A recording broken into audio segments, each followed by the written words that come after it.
Hey guys, I got some comics, and one of them's a big, huge Grail, at least personally for me. Stay tuned.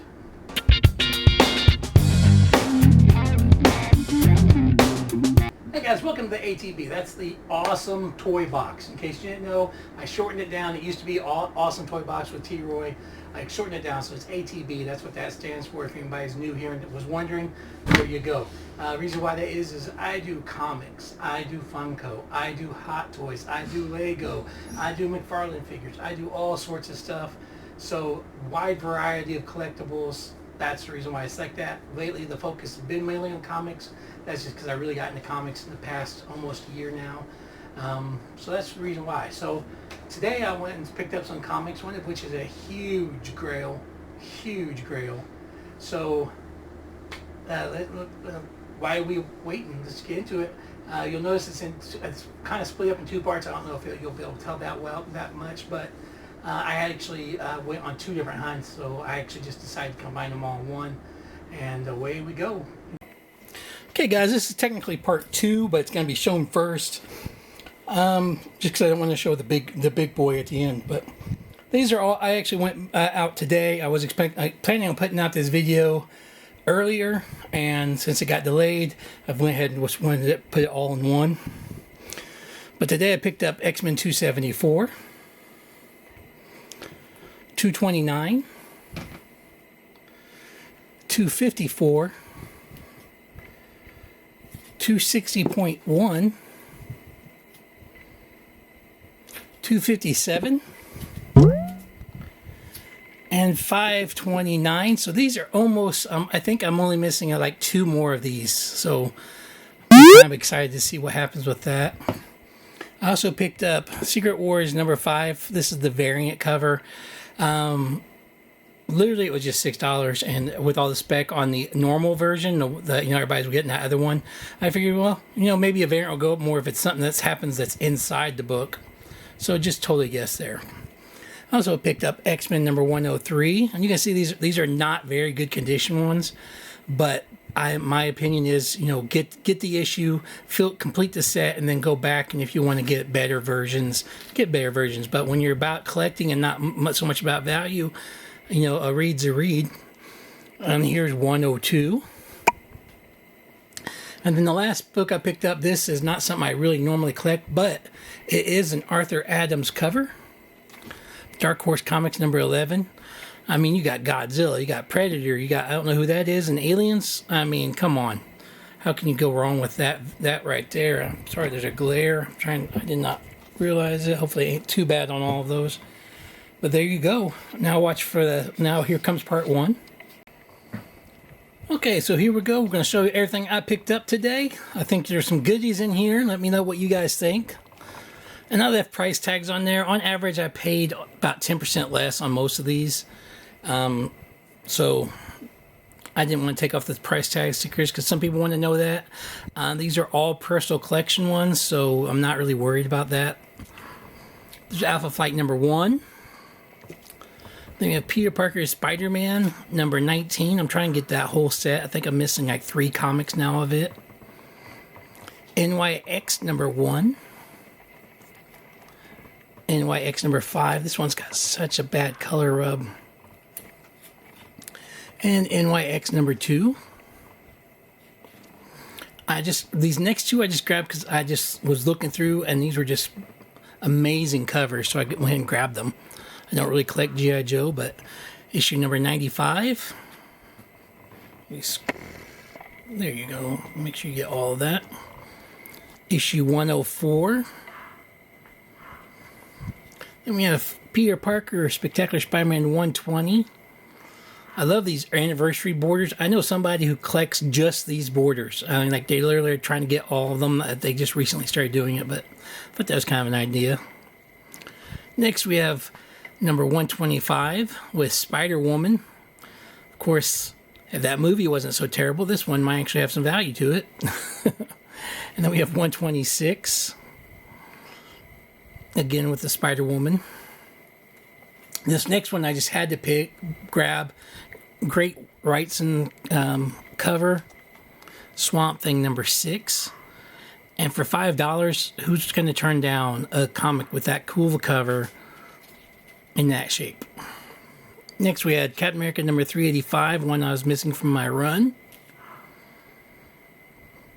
Then we have Spider-Man, Marvel Team Up, and Dazzler. We all know what all the speculation with Dazzler going on. I actually collect Marvel Team Up, so that's part of that. Then we have X-Factor 81, A Touch of Cyber equals Death. I'm pretty sure. Somebody correct me if I'm wrong, because I'm kind of fuzzy on some readings, but I think he was how they got to adamantium to redo Wolverine skeleton. I'm not sure about that. Someone tell me in comments if I'm right or wrong. I cannot remember. Next we have X Factor number 96. Another one I'm missing from the run. Then we got some good Web of Spider-Man number 5. Number 11. I just like that cover. Although I don't know how his arm ain't getting pulled out of socket. And number 12. These early Web of Spider-Man, I really think they had really good artwork and story. I don't know why more people don't collect them. They don't have much value. Then we go X-Men Legacy, number 224. Again, as you guys most know, I'm almost done with this run as well. Then we have 251, and I can't tell you what's going on in these. I have promised myself, and it's been hard to do, but I'm going to read this set all the way through once I have it completed. So I'm getting close. Next up, we have the new Fantastic Four number 1 with the Arthur Adams cover. Everybody knows that if you guys watched the original ones. I'm not sure if this is a sequel or not. I'm going to probably read this tonight to find out. But I just thought it was kind of cool. And next up, we have Wolverine 99 Annual Grudge Match with Deadpool. And if you come on, it's Wolverine and Deadpool on one cover. How can you go wrong with that? So I went ahead and grabbed that. So next, I'm going to kind of move these to the side because we got the big boy. Now I was planning on, this was going to be my one comic I was going to go hunting after at Terrific Con. Again, I'm hoping I can meet up with some other comic guys. Because, like I said, I know a lot of the Funko people, but the comic guys, I've not really gotten into that yet. It's not even been a year yet since I started doing comics, so hopefully I'll get to meet some, but I think they all can respect this comic right here, and it is X-Men 101, Enter the Phoenix, 30-cent newsstand variant.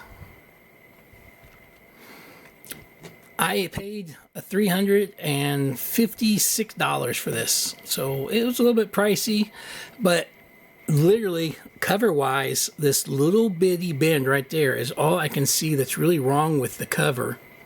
I mean, everything else is pretty flawless. It's got a couple of spine ticks, but those I almost guarantee you they're not color breaking, except for that one. I don't know if you can even see it. They're not color breaking except for that one, so it'd probably press out. And then they're on the back, there's like 3 small stains, like bam, bam, bam. But other than that, it's an amazingly good copy. I truly think it'd probably get an 8 as it sits. I could be wrong, but anyways, that's it. That's all for all my pickups.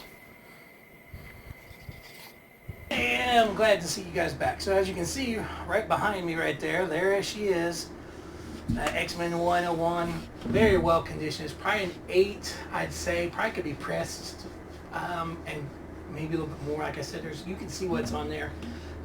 Sometimes they're a little bit more lenient on the older big keys. I don't, like I said, I'm not a professional grader. I don't know if I'm even going to get that one graded. It's a nice raw comic, so. I don't know, if I do get graded, it'll be just purely to keep it in good shape. Like if something falls or something, then maybe I'll be like, you know what, I'm going to just not take a chances on a comic this expensive and get it graded. And that way it's at least sealed and protected for a while. So there's that, guys. I hope you guys enjoyed it. To let you know, because I had something come up for next week, we are not going to do the live this week for that giveaway. It's going to be the next week. That way, everybody has a little bit more time. So if you haven't entered into the for a duck race, make sure you go back and to my last video and rewatch it and do what it tells you to, so you can be entered into that race. I'm gonna let you know right now. I'm gonna be going through and I'll be checking. So if I see people who don't have no comments on anywhere else, wherever, basically I'm gonna be scrubbing you. I'm gonna send you a message going, hey, you for whatever reason, you're not going to be in the duck race. I don't want to, I just want to make it fair for everybody. I don't want no bot or somebody who has 30 different names and whatever joining in. So there you go. That's the reason why that's going to happen. So hopefully we won't have no issues. If something's changed and I am able to do that duck race this week, I will let you know. It will be posted. But until next time, guys, that's all I have for you today. Hopefully you guys, let me know which one's your favorite. Don't forget to comment, like, and subscribe. It really helps out. I don't know what I do wrong, but I mean, I've seen people do exactly what I do, and somehow they get more people watching. And I've had people that sit there and go, literally, I don't know why you've never came across my feed, but somehow, either I went over to them or whatever, and I said, hey, blah, blah, blah, and then like, oh, I didn't even know, where your channel been. So make sure you comment, like, and subscribe. Let people know what's going on over here. And until next time, guys, make sure you check with your friends, family, and loved ones. Make sure they're okay. Make sure they know you're doing okay. And as always, don't forget, collectors help collectors. Peace.